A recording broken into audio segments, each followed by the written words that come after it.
No se trata ahora de realizar comparaciones aritméticas macabras. No obstante, los hechos demuestran de manera irrefutable que aproximadamente 100 millones de personas fueron asesinadas por los regímenes comunistas, mientras que el número de víctimas del nacionalsocialismo asciende a unos 25 millones. Esta polémica frase del historiador Stéphane Courtois, extraída del prólogo de El libro negro del comunismo, desató una gran controversia en Alemania.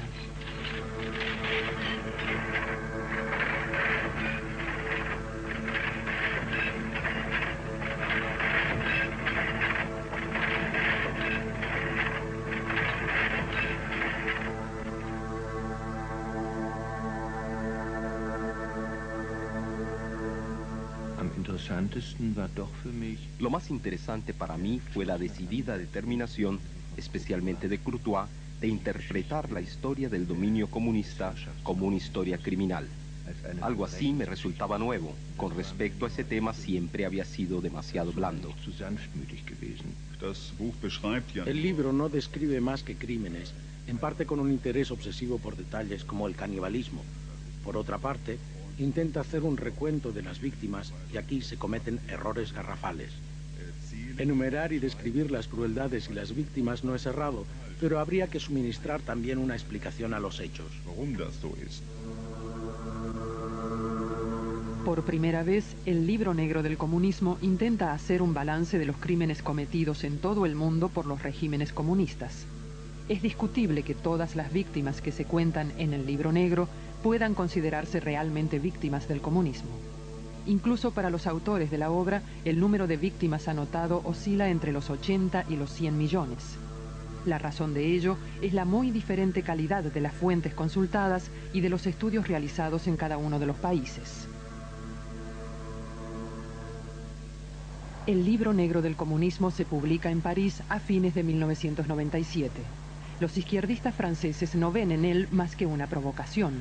Para ellos, comunismo es sinónimo de una utopía positiva en la tradición de la Revolución Francesa. Como si fuese lo más natural, una estación de metro de París lleva el nombre de Stalingrado, en memoria de la victoria de la Unión Soviética sobre el régimen nacionalsocialista.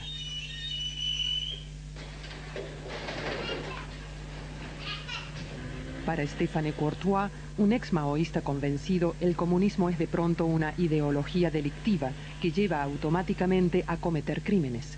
Como era de esperar, Courtois es ahora blanco de las críticas. En primer lugar, hay que saber a qué se llama comunismo. En el libro hablamos claramente del comunismo que ha tenido lugar y no de un comunismo imaginario, teniendo en cuenta que la ideología de ese comunismo estaba marcada por el pensamiento de Lenin, pues él fue el fundador y el líder de ese movimiento. Yo creo que su ideología conducía casi automáticamente al crimen.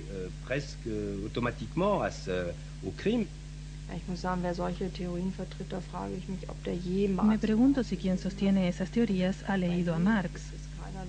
Tampoco en la obra de Lenin hay teorías, ni siquiera insinuaciones de algo semejante, de que se excluyera y mucho menos se maltratara o eliminara de alguna forma a la gente que no compartiese la ideología.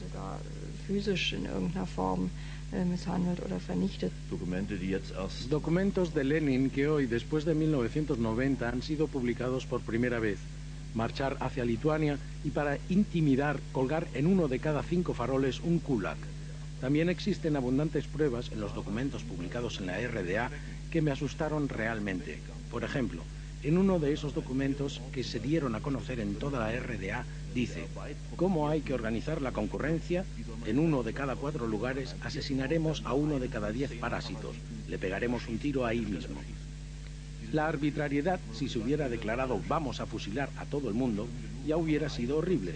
Pero decir que se va a matar a 1 de cada 10 indica una actitud verdaderamente terrorista en la que es evidente la ausencia de todo valor humano, algo que no solo existió en el marco del comunismo y del socialismo, sino que fue su punto de partida.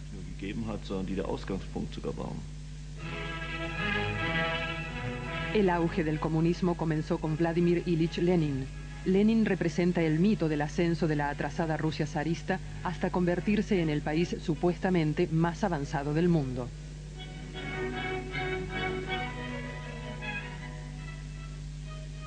Tras la muerte de Lenin, queda claro con qué sacrificios habían pagado su revolución los ciudadanos de la Unión Soviética. La imagen de Lenin, sin embargo, se pule hasta hacer de él un intachable héroe revolucionario. El lado oscuro de su revolución se hace notorio con el ascenso al poder de Joseph Stalin. Los informes sobre los gulags soviéticos, en los que millones de trabajadores forzados padecieron y murieron, conmovieron al mundo ya en los años 40. Stalin se convierte en el sinónimo de la destrucción de la utopía comunista del hombre nuevo, aunque hoy se sabe que el terror ya había comenzado bajo Lenin. La intención de enumerar los millones de víctimas del comunismo en el mundo es importante. Sin embargo, referirse conjuntamente a las víctimas del comunismo y a aquellas del nacionalsocialismo, como hace Stéphane Courtois, es peligroso. En Alemania esto se interpretó inmediatamente como un intento de relativizar el exterminio de los judíos por parte de los nacionalsocialistas. El debate sobre el libro negro del comunismo se concentra aquí, como era de esperar, en el prólogo y el epílogo de Stéphane Courtois. La cuestión central de ese debate es cuestionar el sentido que tiene hacer una comparación entre el terrorismo nazi y el terrorismo comunista. El titular bajo el que el semanario Die Zeit publicó la nota rezaba Holocausto Rojo, que equivale a decir Auschwitz Rojo. Y el titular del diario Frankfurter Allgemeine sobre la publicación del libro anotaba: el comunismo lleva millones de muertos sobre la conciencia. 4 veces más que el nacionalsocialismo.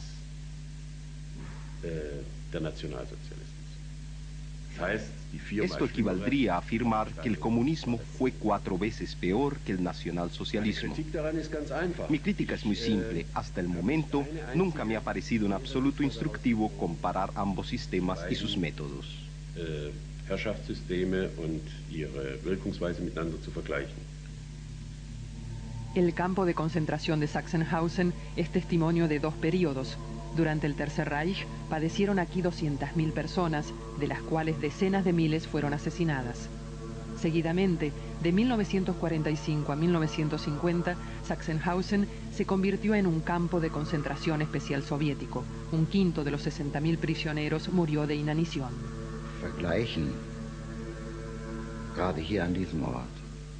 Comparar es, especialmente en este lugar, una necesidad. Solo así puede darse una idea cabal de los diferentes fundamentos de uno y otro régimen. Comparar no significa equiparar. Encuentro que es algo primitivo que se presuponga que las cosas se equiparan cada vez que se emplea la palabra comparación. Son cosas que no pueden equipararse. Creo que aquí en Sachsenhausen tiene sentido hacer una comparación, pues nos encontramos con 2 periodos de la historia de los campos de concentración. Se pueden comparar las condiciones en las que se encontraban los prisioneros, las causas de las defunciones, de la violencia. Así podrán comprobarse muy pronto las diferencias. Se verán muchas similitudes, pero también diferencias decisivas. Por ejemplo, que un prisionero de un campo de concentración nazi vivía esperando la muerte día tras día, que se le iba a aparecer bajo la forma de un hombre de la SS, que iba a matarlo a golpes, a estrangularlo o a ahogarlo de la forma más arbitraria, o iba a ser víctima de un exterminio colectivo. Un prisionero de un campo especial de concentración soviético estaba abandonado a sí mismo, al hambre, a las enfermedades, a la muerte. Pero los servicios secretos soviéticos no intervenían. No existía una intención de exterminio.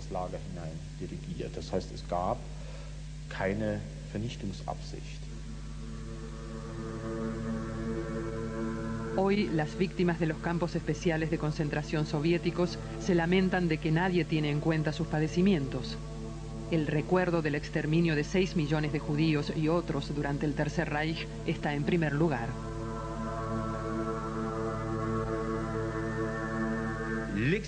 El exterminio de los judíos en las cámaras de gas de Auschwitz y en muchos otros campos de concentración es algo absolutamente único, que no se ha repetido y que tampoco tuvo lugar en los gulags soviéticos, por ejemplo. Pero hay que recordar que el exterminio de los judíos por parte de los nazis no se efectuó solo en las cámaras de gas. Estaban también los famosos comandos que durante la ocupación de la Unión Soviética eliminaron 500.000 de judíos exactamente con el mismo método con el que Stalin eliminaba a sus conciudadanos desde hacía 20 años, de un tiro en la nuca. Muchos otros murieron de inanición, igual que las personas a las que Stalin dejó morir de hambre, de enfermedades o de frío en Ucrania. El libro negro del comunismo describe ejecuciones, masacres y otros crímenes cometidos en nombre del comunismo. Sin embargo, la obra no pretende ni puede permitirse hacer una comparación sistemática con los crímenes del nacionalsocialismo.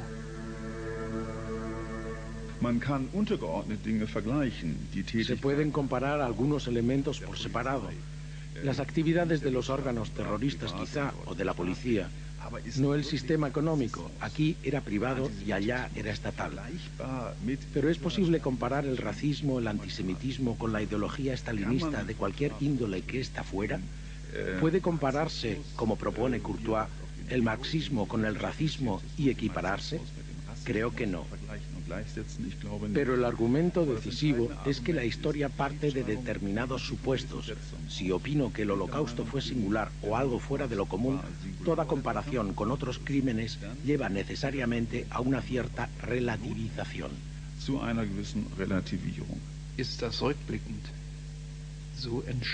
¿Es de veras tan significativo que Auschwitz fuera algo único? Es peligroso ver las cosas así, pues de ese modo nos hacemos la ilusión de que algo semejante nunca podría volver a ocurrir. Eso ya pasó, lo vimos, reconocimos el horror, la brutalidad inhumana, pero ya pasó y fue único.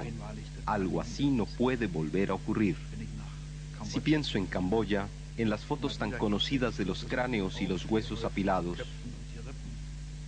yo no estuve allí ni me ocupé demasiado del tema, tengo que decirlo, pero aún desde la distancia diría que para el pueblo de Camboya, lo que hizo Pol Pot no debe haber sido demasiado diferente a lo que hizo Hitler, si pienso en Auschwitz o en Buchenwald.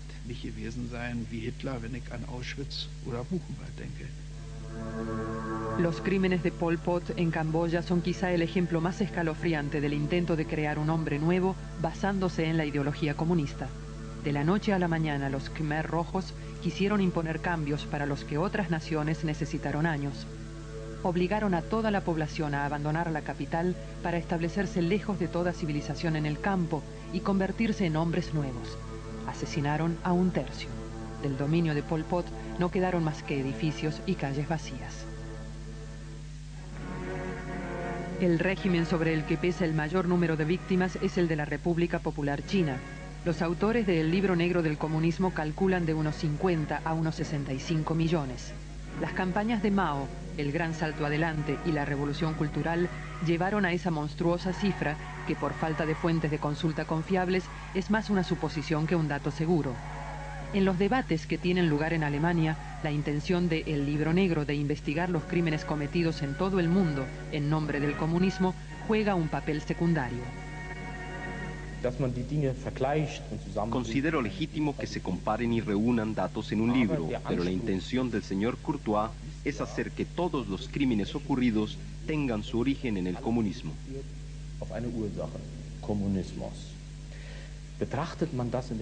Si se observan los casos de los diferentes países, con cada párrafo crecen las dudas. Por ejemplo, si Pol Pot, con los horrendos crímenes que cometió, fue movido por una ideología comunista o mucho más por motivos nacionalistas, de lucha nacional.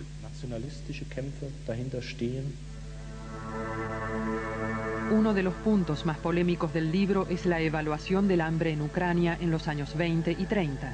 Es discutible que Stalin haya empleado el hambre intencionadamente como arma contra los kulaks rebeldes, tan discutible como la tesis de Courtois, que supone que se trataba de un genocidio comunista de clases.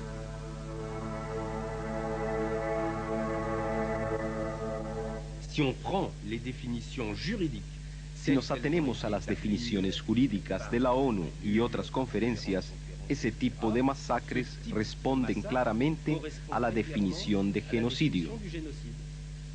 Yo no veo razón para aplicar la expresión genocidio solo al exterminio de los judíos o al exterminio de los armenios por parte de los turcos en 1915, solo porque se trata de exterminios por razones étnicas o racistas, y no el exterminio de enormes franjas de la población en función de su carácter social o político. No sé qué es lo que impide aplicar esa definición. Sí, para empezar, esta abstracción me parece un disparate. Genocidio significa exterminio de un pueblo, y exterminar una clase social no es exterminar un pueblo. O sea que un genocidio de clase es un genocidio a una clase. ¿Y qué es eso? Ya los métodos injustos, los conceptos científicos que no están claros, y un genocidio racial, el exterminio de un pueblo, entre comillas, de una raza, tiene otro valor, tiene otro carácter que la persecución y el exterminio de una clase social, digámoslo así, que son criminales. Wolfgang Wippermann es uno de los críticos más enérgicos de Courtois. Durante un seminario en la Universidad Libre de Berlín, Wippermann investiga las inexactitudes científicas del Libro Negro del Comunismo. Wippermann ha coeditado un libro publicado en respuesta al Libro Negro.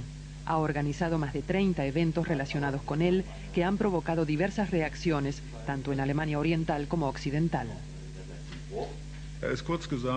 En definitiva, el debate en Alemania Occidental se ha concentrado en el tema del Holocausto, de la relativización del Holocausto y de la acusación de Courtois de que los judíos instrumentalizan el Holocausto. En Alemania Oriental, ese tema no interesa casi, ahí se habla solo de comunismo.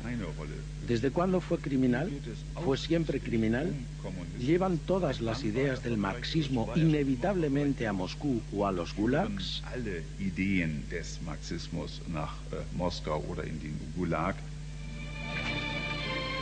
El 10 de enero de 1999, 100.000 personas asistieron al acto conmemorativo del 80 aniversario de la muerte de los comunistas Rosa Luxemburgo y Karl Liebknecht. Todos los años, representantes de agrupaciones socialistas y comunistas y partidarios del Partido Socialista Democrático, que surgió de las cenizas del partido en el poder en la ex RDA y que tiene hoy gran eco, se encuentran aquí. Las respuestas al cuestionamiento planteado en el debate sobre el Libro Negro del Comunismo, de cuán totalitario fue el régimen en la República Democrática Alemana, son muy diferentes. Con respecto a la RDA, debo decir que no lamento en absoluto que la RDA existiera. Cuando veo la situación en la que viven muchísimas personas, tengo que decir que a pesar de todos los problemas que existían en la RDA, la seguridad social era mucho mayor. Todos tenían su puesto de trabajo, los jóvenes aprendían algo. No siento pena alguna por haber tenido ese estado, al contrario, siento pena por haberlo perdido. Mi deseo sería que los izquierdistas tomaran decididamente distancia de todas esas ideologías que les hicieron perder la dignidad, las ideologías totalitarias,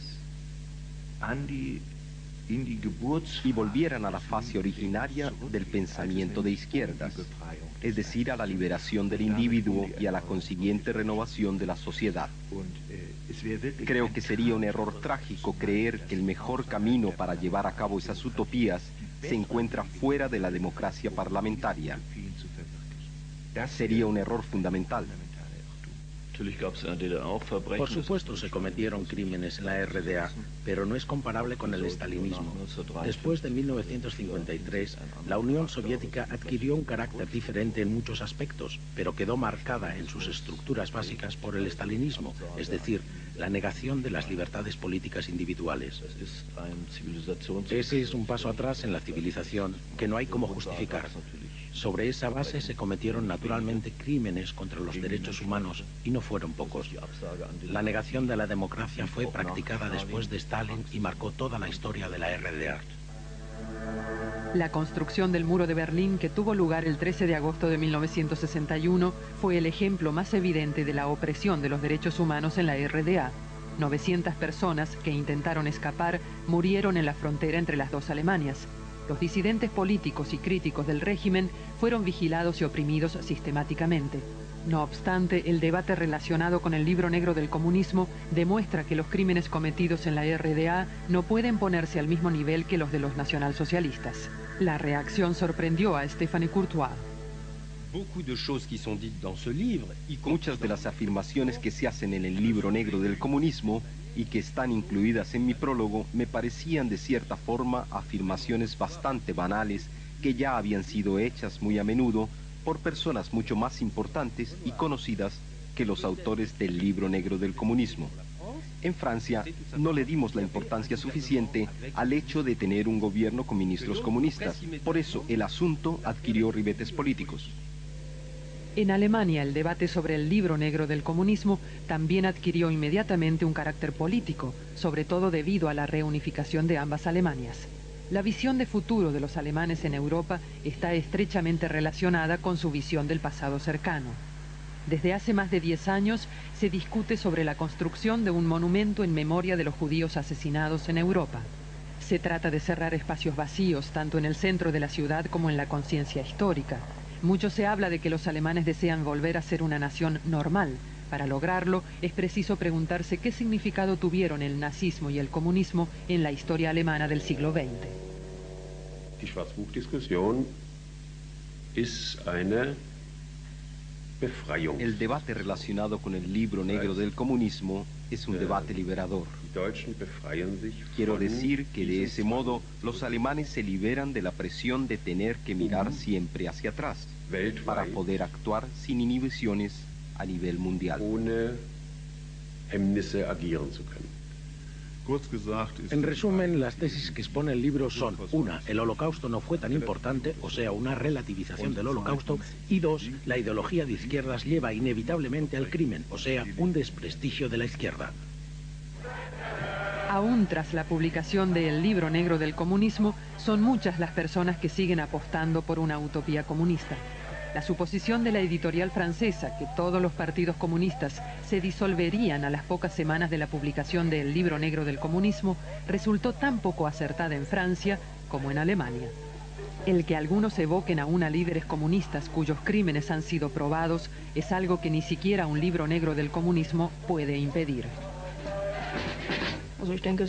Pienso que se trata de un libro decididamente político. Eso se nota en que el debate se concentra esencialmente en el prólogo, donde las intenciones políticas están formuladas claramente. Sobre todo, el punto en el que se dice que las organizaciones o partidos comunistas deberían prácticamente prohibirse. Me resulta difícil comprender a esas personas, pues a pesar de los errores de base, no han cambiado de opinión. Esa ideología, ese modelo social, presupone seres humanos que no existen. El debate, en especial en Alemania, ha adquirido las características de un debate sobre dogmas religiosos. Es evidente que tras la pérdida de la seguridad que otorgaban las creencias religiosas, la gente necesita otro tipo de seguridad, alguna creencia, un mundo ideal socialista, por ejemplo, para poder sentirse bien. Hubiera deseado un debate más extenso, pero creo que tiene que ver, igual que en el caso de Goldhagen, si usted me lo permite, con la publicidad que se le ha dado en los medios. Es así que, como todo acontecimiento mediático, desaparece con la misma velocidad con la que apareció. El tema es demasiado importante para que se ponga a hervir una vez más y las emociones de una y otra parte choquen entre sí, y luego el asunto se pierda en el olvido. Un debate sobre el libro negro del comunismo no puede discurrir en Alemania sin una fuerte carga emocional de las partes. Sin embargo, no todos quieren reconocer que tras todo eso hay algo más que un simple recuento de los crímenes de las dos ideologías totalitarias de nuestro siglo. Analizar concienzudamente las diferencias y los paralelos entre ambas dictaduras permitirá aprender algo para el futuro de una Alemania democrática y abierta al mundo desde el centro de Europa.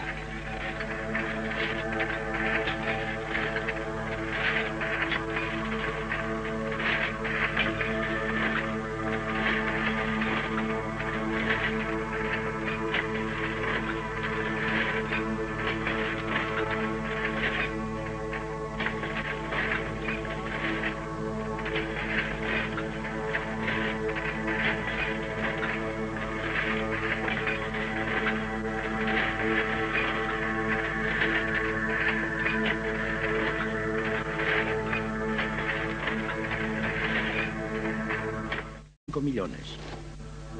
Esta polémica frase del historiador Stéphane Courtois, extraída del prólogo de El libro negro del comunismo, desató una gran controversia en Alemania.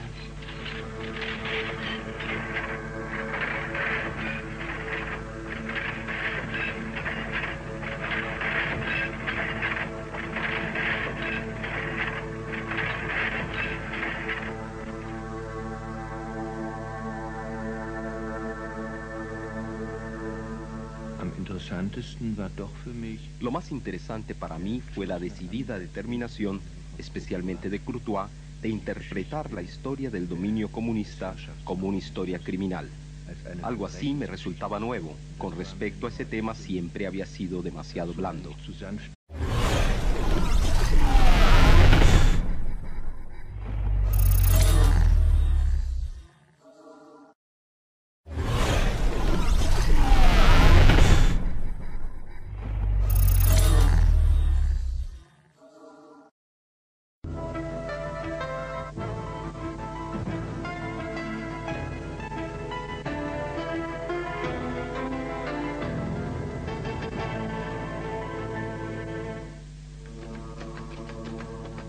No se trata ahora de realizar comparaciones aritméticas macabras.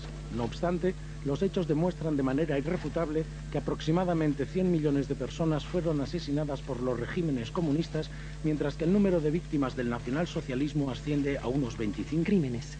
Como era de esperar, Courtois es ahora blanco de las críticas. En primer lugar, hay que saber a qué se llama comunismo. En el libro hablamos claramente del comunismo que ha tenido lugar, y no de un comunismo imaginario, teniendo en cuenta que la ideología de ese comunismo estaba marcada por el pensamiento de Lenin, pues él fue el fundador y el líder de ese movimiento. Yo creo que su ideología conducía casi automáticamente al crimen.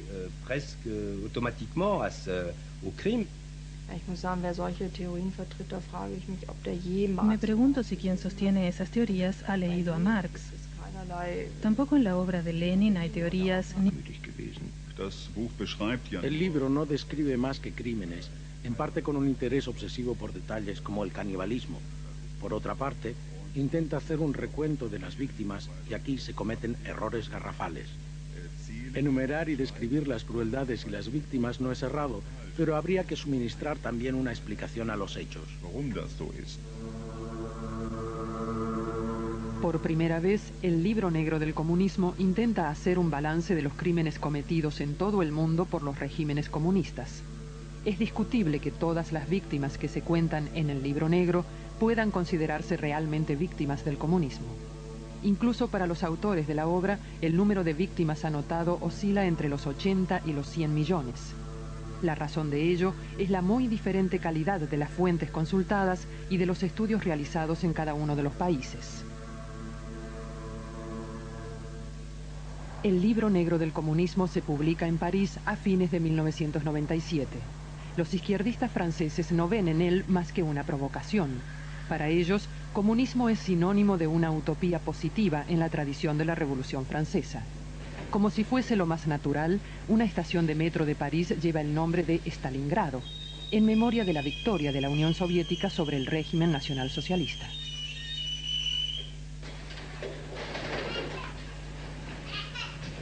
Para Stéphane Courtois, un ex-maoísta convencido, el comunismo es de pronto una ideología delictiva que lleva automáticamente a cometer